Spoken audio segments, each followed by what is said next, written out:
Subscribe Tag TV YouTube channel and press the notification button.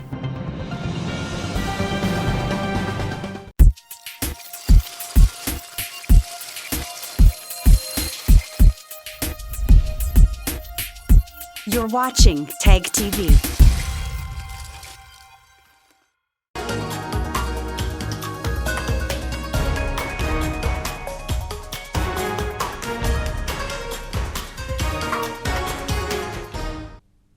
Hello viewers, I'm your host Uzma Jafri with another episode of South Asia Focus. Let's begin the show.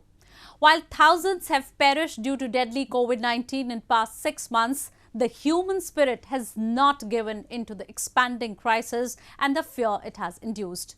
It has been constantly battling the disease, and if vaccine developers are to be believed, then we will have a cure for the virus in less than 100 days. Talking about South Asia, India is the front runner and has been working on multiple vaccine trials. The country, which has been praised globally for the manner in which it has tackled the pandemic, has not only decided to produce millions of doses in coming days, but is planning to build a robust health infrastructure to preempt future dangers.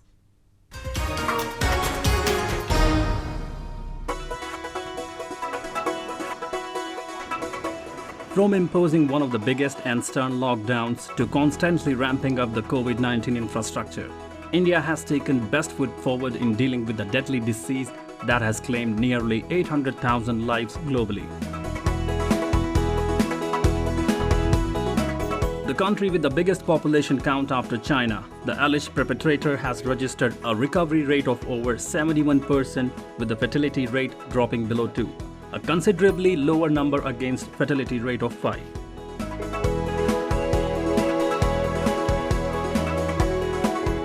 While densely populated South Asian countries like Pakistan and Bangladesh are not doing enough tests, India on the other side is very close to conducting 1 million tests per day.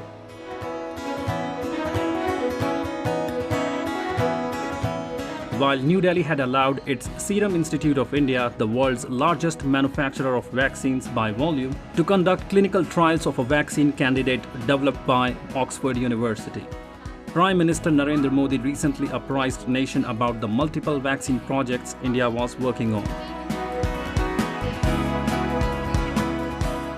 Bharat में एक नहीं, दो नहीं, तीन vaccine उसके testing के अलग अलग चरण में है।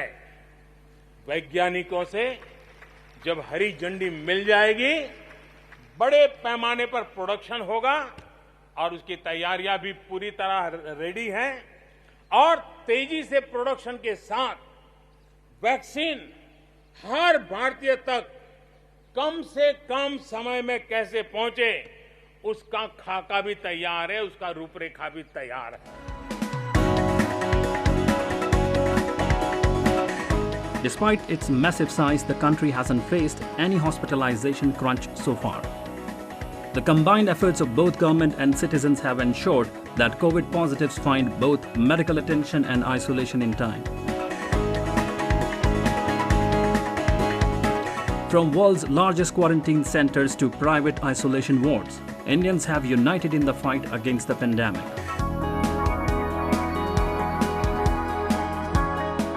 And amid mounting count, the country has now come up with the idea of revolutionizing its health sector.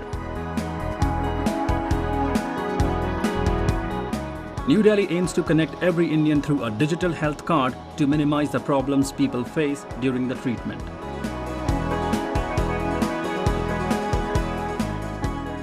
National digital health mission, उसका भी आरंभ किया जा रहा है। भारत के हेल्थ सेक्टर में ये एक नई क्रांति ले आएगा। इलाज में आने वाली परेशानियां कम करने के लिए टेक्नोलॉजी का बहुत सुविचारित रूप से उपयोग होगा।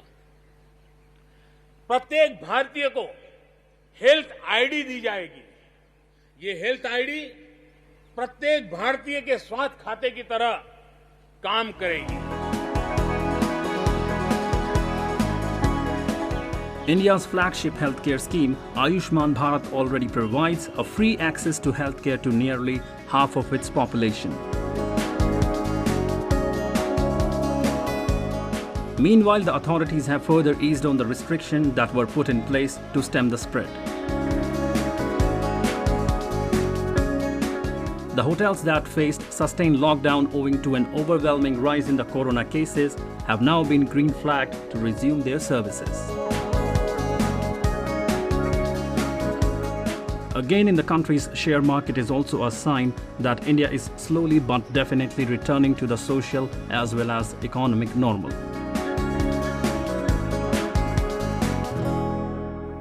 Moving on. While the Indian fighting spirit and efforts against COVID-19 have been lauded by the global bodies, the smaller South Asian countries like Nepal and Afghanistan are having a tough time in dealing with the situation. The testing has been significantly lower than the advised WHO numbers, and the hospitals and other medical facilities are running out of essential equipments.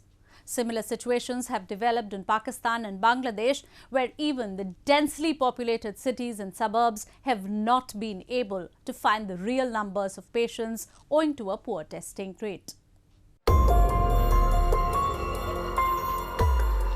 A rapid rise in the number of COVID patients across Nepal has overwhelmed its state-run hospitals.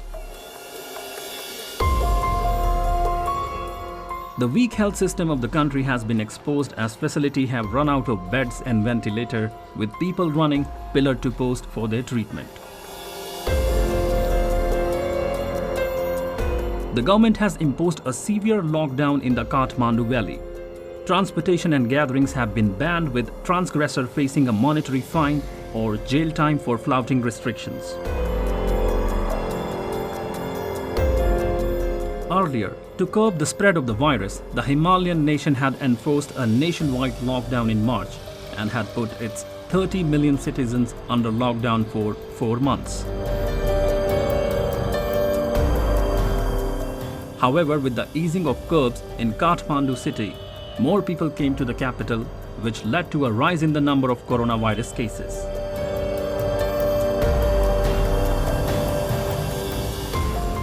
भोलिको दिनमा जुन यो अब यो संक्रमितको संख्या धेरै नै भयो भने जसरी हामीभन्दा धेरै शक्तिशाली र क्षमतावान राष्ट्रहरू पनि आज कोरोनादेखि हार खाइरहनु पर्ने अवस्था आएको छ। उहाँहरूले यस्ता संक्रमित व्यक्तिहरूलाई पनि अस्पतालमा भर्ना गर्न चाहिँ सक्नु भएको छैन।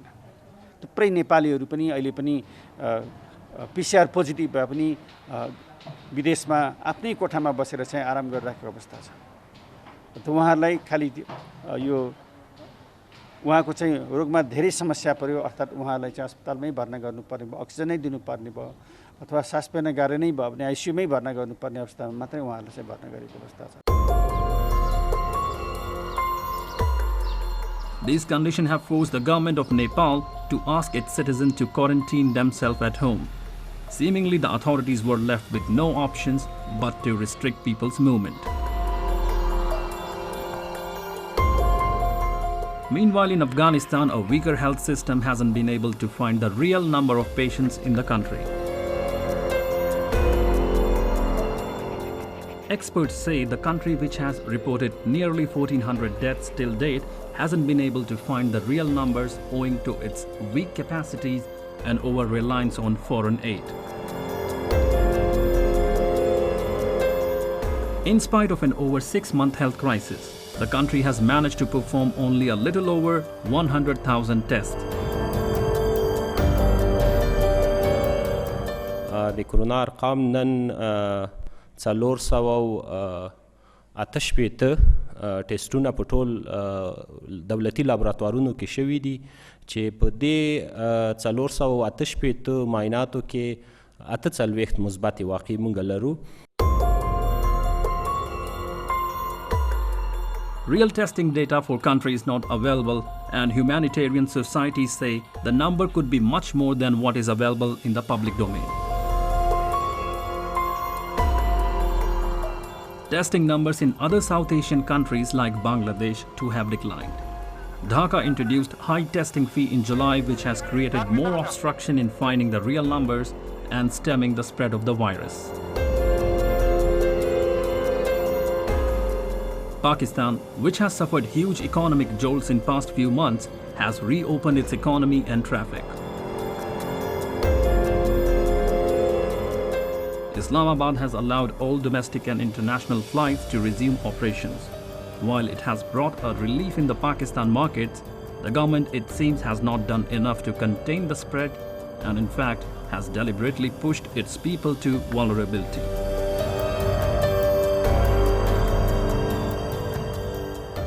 Moving on. Ethnic Balochs in Pakistan are under assault. The government of Pakistan has unleashed its security agencies to eliminate them. And the men in uniform have obliged orders in most barbaric manner. While they have been routinely thrashing, abducting and killing people, the story became more horrific when they recently killed a youth, Hayat Baloch, in broad daylight in front of his parents. People are outraged and have taken to streets after the pictures went viral. They have been demanding accountability and justice for Hayat.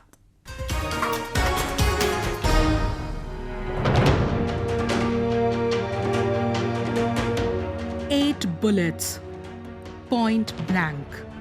25-year-old Hayat Baloch, a science undergraduate in Balochistan's Turbat town, was killed in cold blood by Frontier Corps of Pakistan on 13th of August.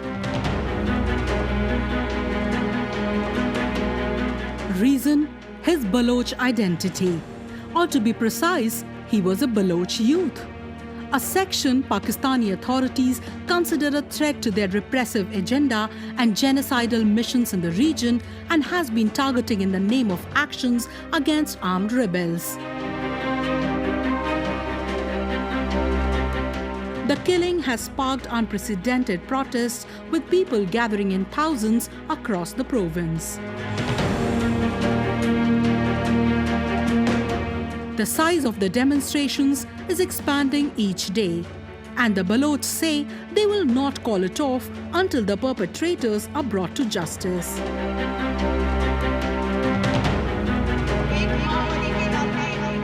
As per Baloch accounts, state-sponsored violence, abductions, torture, killings have become a new normal in Balochistan.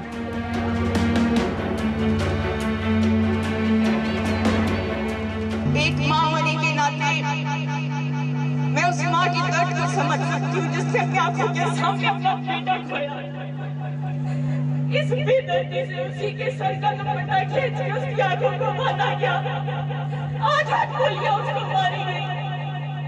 कोई रोकने वाला नहीं था उसको, कोई पूछने वाला नहीं था। 70% लोग सिक्योरिटी के नाम पे हमसे हमारा पैसा लेते हो। हमारे टैक्स में तुम लोग के घर चलते हैं और हमारे बच्चों का खून करते हो।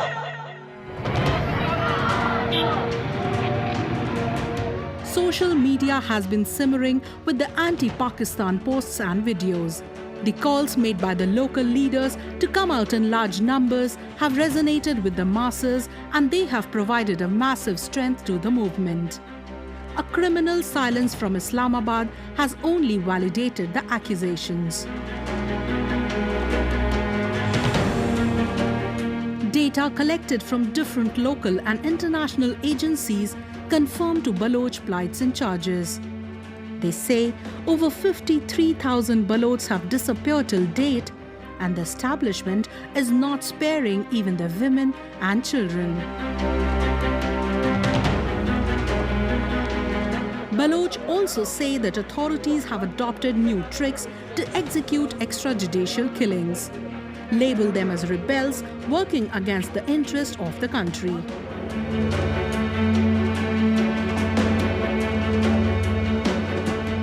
This was not an isolated murder or the only issue of Hayat Baloch. There have been many cases where Pakistani forces have killed Baloch youths, and they were labeled as member of Baloch armed groups, but in reality they were just innocent, non-combatant civilians who were killed by the Pakistani forces, and they were called member of the Baloch armed groups. Because if any member of the Baloch armed group have ever been killed in a battle, or whether they were abducted or killed later on, they've always claimed that that person was part of their organization.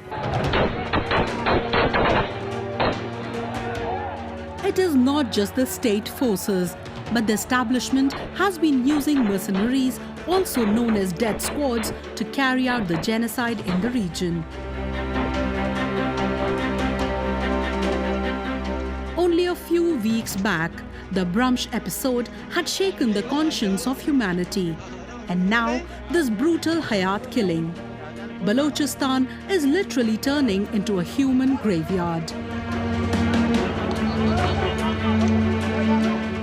And despite incriminating evidence, repeated pleas, the international community has taken little notice, with its actions restricted to condemnations. Balochs demand more.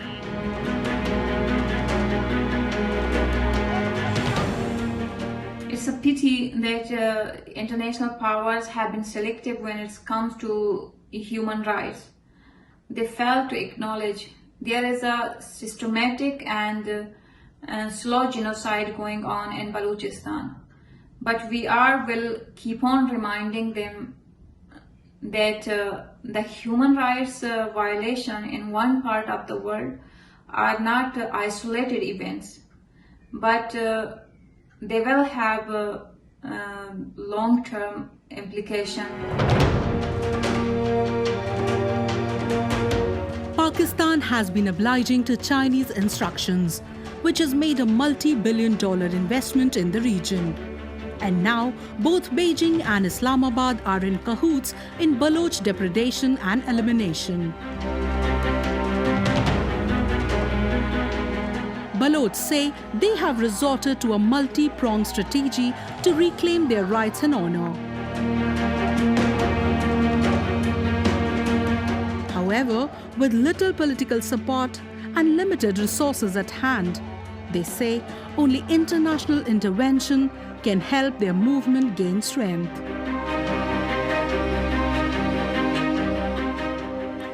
Moving on. While Pakistan has systematically oppressed people of illegally occupied regions of POK and Gilgit-Baltistan for more than 7 decades, it has upped its discrimination and cruelty several folds in recent times. Above all, it has also given a free hand to its ally China to do the same. As a result, a number of development projects have been installed in the region, but not a penny of profit or service has ever been given to locals. Further, it has plundered the lands and resources of the locals. Recently, a large number of them took out a massive torch rally against the construction of mega dams, which they say will leave them deprived.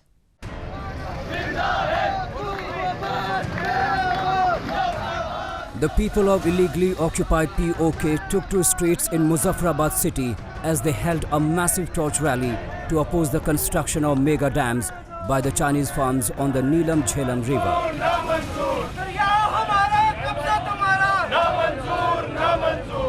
The protesters belonging to Darya Bachao Muzaffarabad Bachao, meaning Save River Save Muzaffarabad committee, shouted slogans urging Pakistan to roll back the decision of building of these mega projects in their region, which were taken with Chinese permission, not their consent.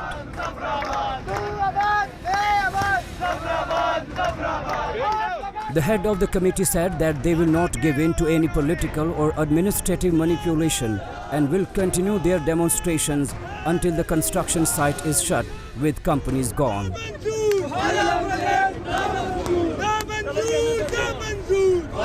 He even slammed Pakistan for carrying out the construction without having signed any legal agreement with government of Pakistan occupied Kashmir.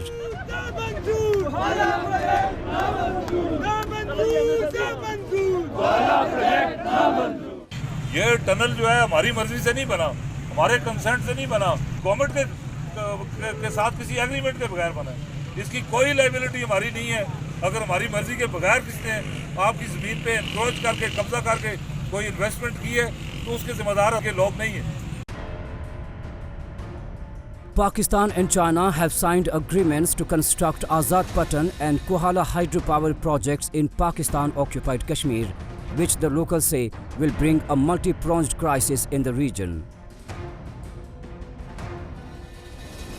Signed on June 23, Kohala hydroelectric power project will be producing 1,124 megawatts of electricity and will be built on the Jhelum River at Muzaffarabad. one of the biggest investments of China in POK, this $2.3 billion project is sponsored by China Three Gorges Corporation, International Finance Corporation and Silk Road Fund and is expected to be complete by 2026. While the other project named Azad Patan Hydropower project that was signed on July 6, 2020 will produce 700.7 megawatts of electricity. Built on the Jhelum River in Sudhanoti district of Pakistan-occupied Kashmir, this $1.54 billion project is sponsored by the China Jizhoba Group of Company and is expected to be complete by 2026.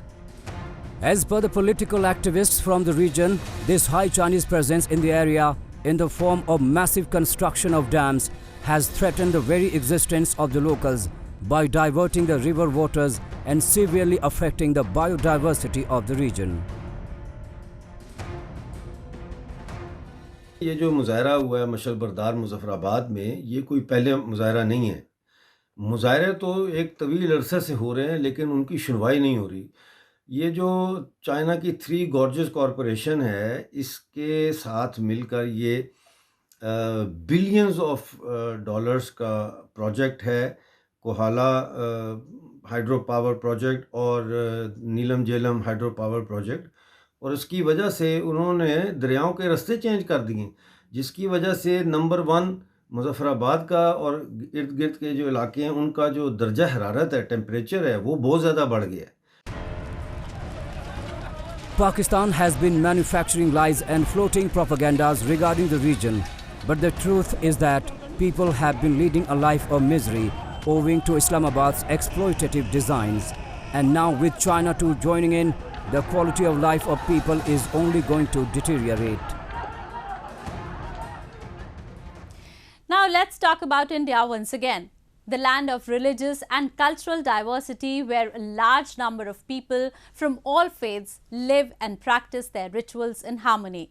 In similar spirits, Sikh devotees gathered at the holiest Sikh shrine, Golden Temple in India's northern Amritsar city to mark the 416th anniversary of the installation of their holy book, Guru Granth Sahib, with immense enthusiasm.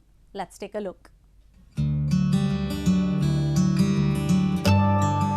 A pool of devotees gathered at the holiest Sikh shrine, Golden Temple in the Amritsar city of Punjab, to mark the most auspicious occasion of Guru Granth Sahib's anniversary or Prakash Parv. Unfazed by the norms of social distancing, Sikh devotees took out a religious procession from Ramsar Shrine to Golden Temple, in which they carried the holy book in a palanquin. The anniversary was celebrated in an elaborated extravaganza while singing religious hymns.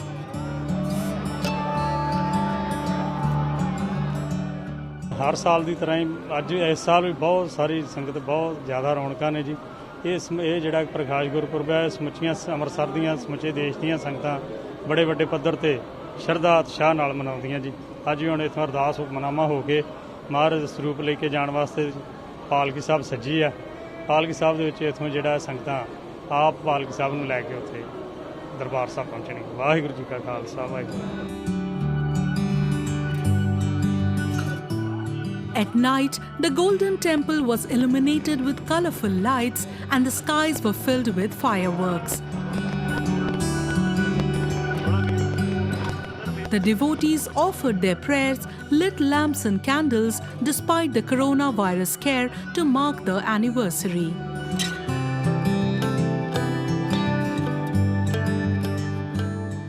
संगत तो बिना कुछ भी चंगा नहीं लगता सी, पर आज भरपूर संगत को देख के मन में एक आस हो गई कि कोरोना महामारी सतगुरु जी छेती खत्म करनगे ते सच्चे पातशाह गुरु रामदास जी का गुरपुरब आ रहा है।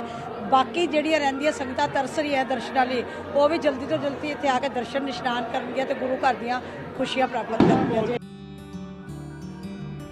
The Guru Granth Sahib was composed predominantly by 6 Sikh gurus: Guru Nanak, Guru Angad, Guru Amar Das, Guru Ram Das, Guru Arjan and Guru Tegh Bahadur. The holy book is regarded by the Sikhs as a living embodiment of their 10 spiritual leaders and is pivotal in worship in Sikhism. The massive project to compile it, which has hymns of some of the 10 Sikh gurus and prominent saints of the medieval period, was undertaken by the 5th Guru of the Sikhs, Guru Arjan Dev. The voluminous book was finally completed in 1604 and was installed at the Golden Temple. The followers say that Sikhism teaches men and women of every race and religion to be equals. With that, we come to the end of this week's episode. See you next week. Goodbye and take care.